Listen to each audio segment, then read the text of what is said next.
Hello everyone. Today we are taking a deep dive into this Forbes story. Student loans should have been discharged for 1.5 million people, says new lawsuit. We are going to break down exactly what happened here and what this means for anyone still waiting on their student loan relief.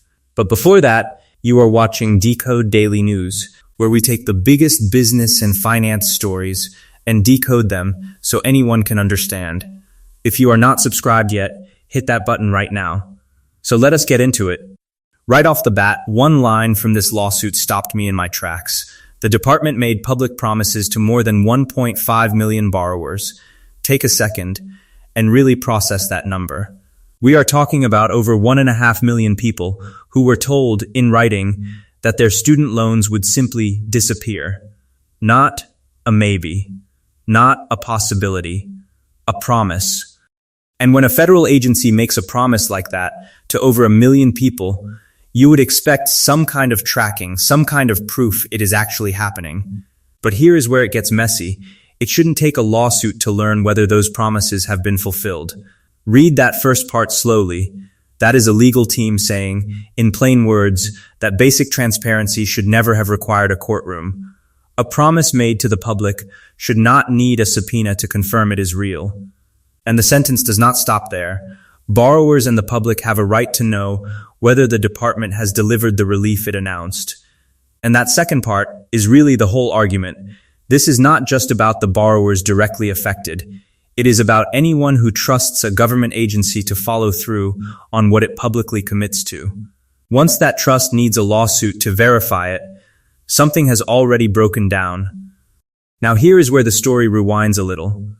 Between April 2022 and January 2025, the Department of Education announced 10 group discharges for borrowers who attended schools. And that alone tells you this was not a small program. This is not one school or one isolated mistake. This is a pattern the department itself kept repeating. Announcement after announcement, over nearly 3 years. 10 times, they said the same thing. We found a problem, and we are fixing it automatically. But the reason each one qualified is where it gets specific, that it determined had engaged in widespread misconduct. And that phrase is doing a lot of work. Widespread misconduct is not a small accusation. It means the department looked into each school, found a pattern of harm, and decided the students who got caught in it deserved relief without even having to ask for it. On paper, that is the system working exactly the way it should. And this is the detail that really got my attention. Approximately 261,000 borrowers will have approximately $4.5 billion in loans discharged automatically. Sit with that figure for a second. That is one single school, one single announcement, worth more money than most people will earn across several lifetimes combined. And yet the same organization that made this promise cannot say clearly whether that number has actually moved from announcement to bank account. Then there is the part explaining why nobody actually knows what is happening. PPSL submitted its first 5 FOIA requests in November 2023, seeking information related to the department's implementation of group discharges. Let that timeline sink in. That is not a recent complaint. That is nearly 3 years of asking, waiting, and getting nowhere. When a legal advocacy group has to file public records requests just to get a status update, it tells you the system meant to help people has quietly stopped explaining itself. And it did not stop there either. The department acknowledged receiving all 15 requests, but has failed to make determinations or produce responsive records. Notice what is missing from that sentence, 15 requests. 15 chances to just say something. And instead, silence, no update, no partial answer, nothing borrowers or the public could point to and say, here is where things stand. And the timeline part makes it even harder to defend, despite the deadlines established by FOIA and the passing of the agency's own estimated processing timeline. That is not a technicality. That is the whole point. Legal deadlines like this exist for a reason. They force accountability. And when an agency misses its own self-imposed timeline on top of that, it stops looking like a delay and starts looking like avoidance.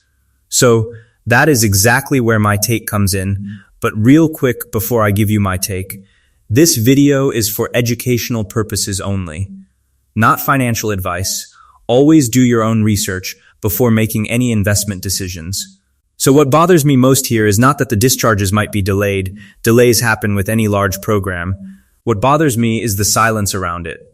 When you promise over 1 million people that a debt is gone, and then borrowers start checking their accounts and the balance is still sitting there, that is not a paperwork lag, that is a trust problem. If you are someone who thinks you qualify for one of these group discharges, do not just wait quietly.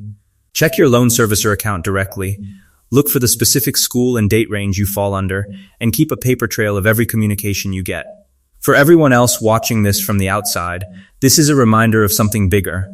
Government promises, especially financial ones, are only as good as the system built to track them. And right now, that system does not seem to be talking. This lawsuit is not really about getting new relief approved. It is about forcing an answer to a question that should never have needed a courtroom to ask.